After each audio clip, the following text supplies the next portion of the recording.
I came home from work exhausted and turned on the light. I screamed in horror. What the hell?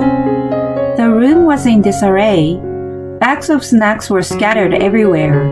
In the center of the room were my mother-in-law and her two sisters, who were drooling in their sleep. Oh, you're back. It's quite a nice house. My mother-in-law woke up. Give me a break. What do you think you're doing? I screamed in anguish, and she clapped her hands and smiled at me. We're going to live here from now on. You're going to work hard for us. Then we'll let you stay here. She proclaimed with a breath that reeked of alcohol.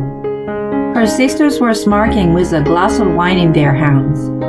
It's a little cramped, but we'll manage. It comes with a maid, you know. That's true. By the way, can you make us some snacks? The three of them gulped wine while they crapped up so hard that the entire neighborhood could hear them. I was absolutely stunned when I heard a nonchalant voice coming from the front. Suppressing my anger, I walked toward the door. My husband, who also reeked of alcohol, was taking off his jacket. He had told me he was going to a company function, but it made me angrier in the crazy situation. Honey, your mom is making a terrible joke that she and her sisters are going to live here. Do something. Oh yeah, I think I got a text about that from her. She said they were having a party tonight. Are they still drinking? I was taken aback by his indifferent attitude. Are you serious? What are we going to do about their living expenses and stuff? She said she would pay us rent. You just need to put in a little more effort on housework. Anyway, I'm a little hungry, so can you make me something quickly? He walked into the bedroom to change. I went back to the living room and saw the three of them once again sprawled out on the floor. They had such a dumb sleeping faces. I saw a wine bottle lying on the floor. I couldn't contain my anger and pick it up. I met my husband Peter through work. At the time, I was working in the sales for a food company. He was one of my clients, and we often saw each other. Since we both liked to drink, we hit it off right away. The year after we met, we started going out. We went around places that served good drinks and sometimes made cocktails at home together. Although he was a little insensitive at times, I liked his cheerful and optimistic personality. 2 years later, we got married and bought a house near his mom, Betty. It was spacious for the price, bright, and in a safe neighborhood. We decided on it almost immediately, partly because he was close to his mom. That was the beginning of the mistake. I'm hungry, Dana.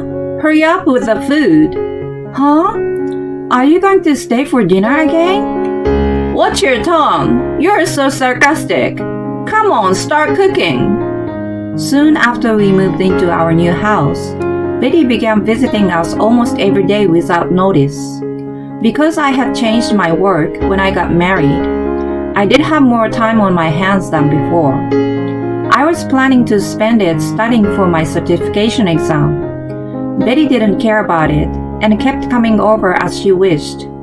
I couldn't neglect my mother-in-law, so I had no choice but to entertain her. In retrospect, no matter how awkward our relationship became, I should have firmly rejected her. Eventually, her sisters Diane and Anita started coming along with her. Oh no, we are out of snacks. You need to stock more. I will open the new tea box. The sisters were both divorced. If they behaved like that all the time, no wonder their husbands ran away. No matter how disagreeable they were still close relatives of Peter. I sucked it up and continued being treated as a maid for his sake. When the stress was getting to the point where I couldn't even manage my daily life, the three sisters went away on a short trip. I thought it was now or never and talked to Peter about them, but he didn't take me seriously at all. My dad just passed away, so she's lonely. Don't be so uptight. But our expenses are going up. If we keep going like this, we'll have to cut into our savings. You're not good at managing it then. I've gotten a raise and have been putting in more money. His raise was less than 100. I was too exhausted to argue with him. 3 years had passed. I wondered how long I had to live in hell. I had no idea that I still hadn't seen the core of it. One day, my personal belongings began to disappear. I noticed some accessories, cosmetics, and other small things were missing. I knew that only Betty and her sisters would do such a thing, and started using a lockable drawer. I kept track of everything I didn't want to be taken. Oh my god, why is the lock broken? The things I put inside were gone too. It was absolutely unacceptable behavior, and I questioned them. Of course, all 3 of them pretended to know nothing about it. Oh no, it must be a thief. That's scary. I knew it was dangerous to leave the house empty. Why don't we come over more often, Betty? Indeed.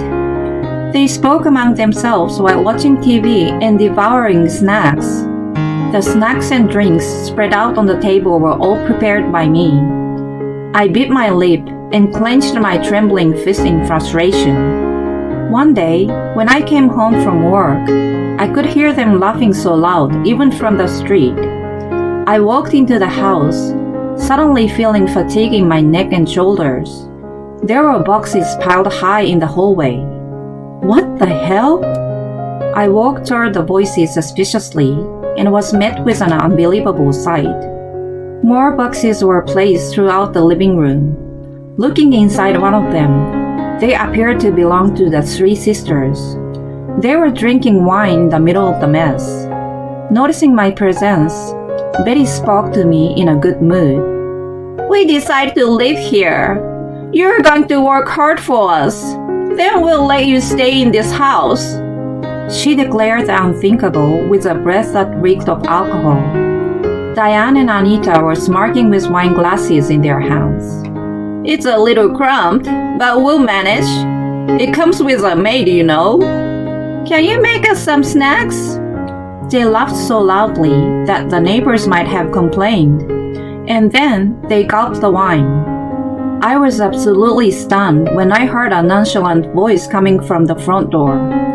Suppressing my anger, I walked toward it. Peter, who also reeked of alcohol, was taking off his jacket. He had told me he was going to a company function, but it made me angrier in the crazy situation. Honey, your mom is making a terrible joke that she and her sisters are going to live here. Do something. Oh yeah, I think I got a text about that from her. She said they were having a party tonight. Are they still drinking? I was taken aback by his indifferent attitude. Are you serious? What are we going to do about their living expenses and stuff? She said she would pay us rent. You just need to put in a little more effort on housework. Anyway, I'm a little hungry, so can you make me something quickly? He walked into the bedroom to change. I went back to the living room in despair and saw the 3 of them once again sprawled out on the floor. As I looked at their dumb, sleeping faces, I felt my blood boiling up. To hell with them. I scurried to call my lawyer friend. I had been talking to her about my situation for a while, so she agreed to come and meet me right away. I left the house with a folder of documents that I had hidden in a secret place. My friend was to meet me at the diner near my house. I ordered pasta and ate it with a feeling of rage. When I finished eating, I received a text from someone. I decided to ask her to come over to my house. Soon after, my friend arrived, and we headed to my house together. When we arrived, Peter and the 3 sisters were all huddled in the middle of the living room for some reason. I asked my friend to wait at the door. I looked down at Peter and the others. You hit Peter, didn't you? What are you talking about? Don't play dumb. This is a proof. Betty helped Peter to get up. His nostrils were stuffed with tissues, and he had a bump on his forehead. He glared at me with a look of sheer pain on his face. Betty pointed a finger at me and shouted, "You did this to him! You better pay him compensation!" Damn right! I'm against violence. I sighed and slammed the divorce papers from the folder. Then I opened the cupboard and took out the surveillance camera I had hidden. They all looked at me with puzzled expressions. The truth is on here, so let's all take a look. Since the camera was linked to my phone, I showed it to everyone. I pressed the play button, and the room appeared as it did sometime earlier. We could see Peter coming into the living room in a good mood after changing his clothes. He was walking through the room and seems to be talking to the three sisters, who were already wasted and asleep. The next moment, he tripped on a bottle of wine and fell face down. The sound waked them up from their sleep, and they scurried around him. You know who caused this, don't you? This means nothing. You should have cleaned up the mess properly. Even though it was your mess? It's your job to clean up. It's so shady to plant a camera anyway. She was adamant to make it my fault in any way. I didn't expect logic from her, but I also didn't think she was so obstinate. I tapped the video I had taken a few days earlier and held it up in front of them again. It was footage of the time my lock was broken. There I found the sisters breaking it and stealing my things. They seemed to realize that it was indeed a serious matter, and their faces began to turn pale. The reason I set it up was that I wanted to know who was stealing my things. I guess thieves exist closer than you think, right, Betty? Well, that's... Wait a minute. Stealing is indeed a terrible thing to do, but you must have known from the recording that I was injured. You are also a perpetrator for ignoring it. His absurd argument made me laugh. How did I end up marrying such a man? I would have loved to go back in time and ask myself. I led my friend into the room and presented the divorce papers in front of his face. I was worried when I saw it, so I came home in a hurry. Even though we are getting a divorce, I wouldn't wish you any harm. Unlike your family, I'm not morally corrupt. I then told them that the house was in my name, that my parents had purchased it, and that I had the documents to prove it. I also told them to pay for cleaning the house and the stolen items.